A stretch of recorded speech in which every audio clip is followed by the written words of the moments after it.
Bonjour mes amis, bienvenue à nouveau à la paroisse Saint-Claude. Alors, ce matin, nous regardons un beau texte qui nous vient du livre des Chroniques. Sous le règne de Sédécias, tous les chefs des prêtres et les peuples multipliaient les infidélités en imitant toutes les pratiques sacrilèges des nations païennes. Vous savez, plus l'histoire se passe, plus elle est pareille.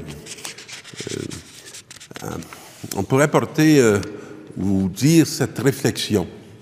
Parfois, on a l'impression que dans notre monde aujourd'hui, ce n'est plus tellement l'Église qui catéchise le monde, mais que l'Église qui est bien catéchisée par le monde.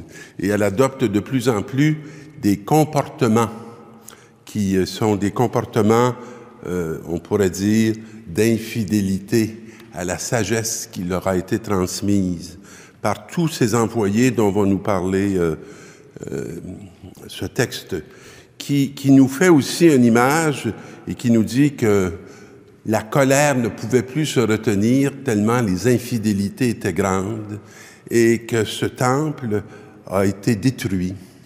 Et il y a eu un exil de 70 ans. On peut réfléchir là-dessus. Moi, ce n'est pas des textes qui me font peur. Ils me nourrissent. Ils me nourrissent abondamment parce qu'ils me permettent d'avoir un accès, non pas juste au dehors de la réalité, mais au dedans de la réalité. Et c'est évident qu'il y a beaucoup d'infidélités qui se multiplient du peuple de Dieu. On a adopté des façons d'être et des façons de vivre qui ne vont pas tellement avec ce qu'on nous a révélé du mystère de Jésus-Christ. Alors, je trouve bien intéressant de pouvoir se pencher sur cette parole. La deuxième parole nous dit « Frère, Dieu est riche en miséricorde à cause du grand amour dont il nous a aimés. Nous qui étions des morts par suite de nos fautes, il nous a fait revivre avec le Christ. » Alors, il faut bien comprendre que c'est très clair. Cette parole-là ne nous dit pas qu'il nous a tués. Il nous a dit que nos infidélités, que nos péchés nous ont fait mourir. Et que lui, par sa miséricorde, puis à cause de l'amour qu'il a pour nous, pas un amour qu'on mérite, un amour que lui porte, qu'il porte depuis toujours et qu'il va le porter toujours pour nous. Alors, il nous a fait revivre avec le Christ. Alors, la question du Christ est une question de vie ou de mort. Si on est croyant, on ne peut pas prendre à la légère ce que le Christ nous a appris, ce que le Christ nous a révélé, ce que le Christ nous a montré. Alors, que voulait-il faire? Par sa bonté pour nous dans le Christ Jésus, il voulait montrer au long des âges futurs la richesse infinie de sa grâce. Alors, si on pense qu'il y a une quelconque vengeance dans le cœur de Dieu, et qui nous attend dans des détours pour nous faire payer, qu'on ne l'a pas écouté, c'est qu'on connaît mal Dieu. Ce n'est pas Dieu qui nous attend dans le détour, c'est son adversaire, c'est le malin qui nous trompe avec le péché. Mais Dieu demeure dans sa grâce et son amour est toujours très vivant pour chacun de nous. C'est bien par la grâce que vous êtes sauvés à cause de votre foi. Alors voyez-vous, la foi aussi, c'est pas un accessoire. La foi, c'est un fondement, c'est une assise sur par laquelle on peut entrer dans le salut. Le salut qu'on n'obtient pas par nos actes, hein, c'est très bien dit ici. Cela ne vient pas de vos actes. Il n'y a pas à en tirer d'orgueil. C'est Dieu qui nous a fait, nous a créés en Jésus-Christ pour que nos actes soient vraiment bons.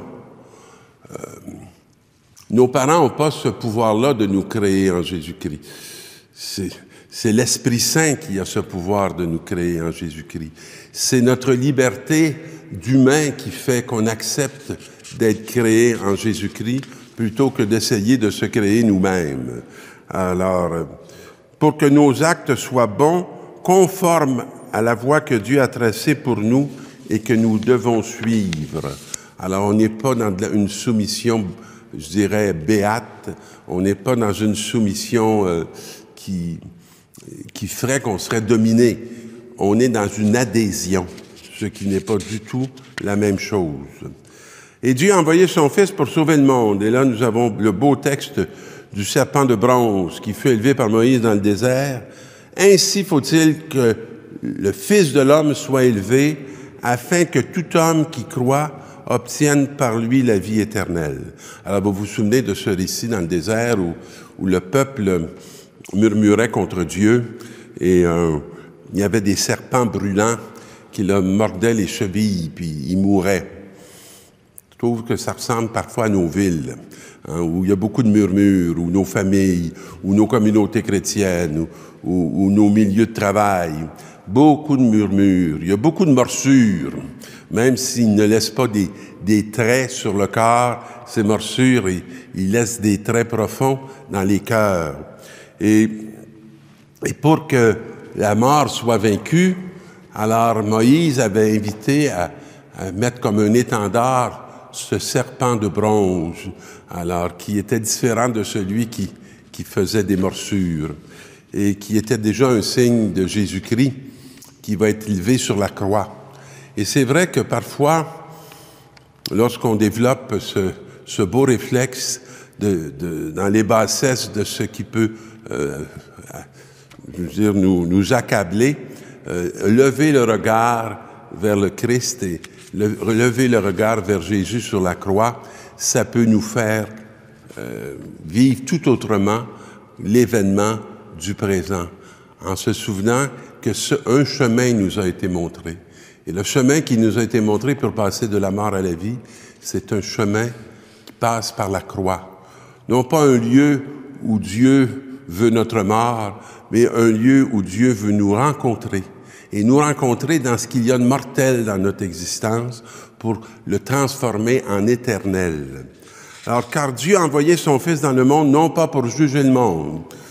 Alors, il n'est pas dans le jugement, mais pour que par lui le monde soit sauvé. Voilà la grande mission de Jésus-Christ.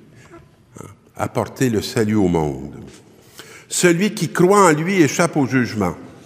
Alors, si jamais vous êtes pris d'un jugement, puis vous êtes tout à l'envers à cause des jugements, c'est que vous croyez pas en lui. C'est aussi simple que ça. On n'a pas à chercher midi à 14 heures. Celui qui ne veut pas croire est déjà jugé. Ah, intéressant. Parce qu'il n'a pas cru au nom du Fils unique de Dieu. Et le jugement, le voici. Quand la lumière est venue dans le monde, les hommes ont préféré les ténèbres à la lumière parce que leurs œuvres étaient mauvaises. Alors, où va notre préférence? À la lumière ou aux ténèbres?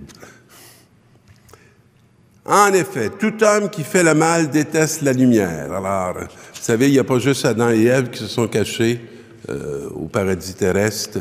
Il y a nous qui passons notre vie souvent à nous cacher parce qu'on ne veut pas s'exposer à la lumière. On ne veut pas être vu. On veut se protéger de Dieu, du regard, de son pas. Et il ne vient pas à la lumière de peur que ses œuvres ne lui soient reprochées. Mais celui qui agit selon la vérité vient à la lumière, afin que ses œuvres soient reconnues comme des œuvres de Dieu. Alors, mes amis, on est invités à remporter ce combat et on est invités à être des hommes et des femmes de lumière. Que ces paroles d'aujourd'hui puissent vraiment nous aider à nous convertir, à nous laisser transformer pour qu'on puisse être d'heureux bénéficiaires du salut qui nous est donné gratuitement en Jésus, le Fils de Dieu. Bonne semaine.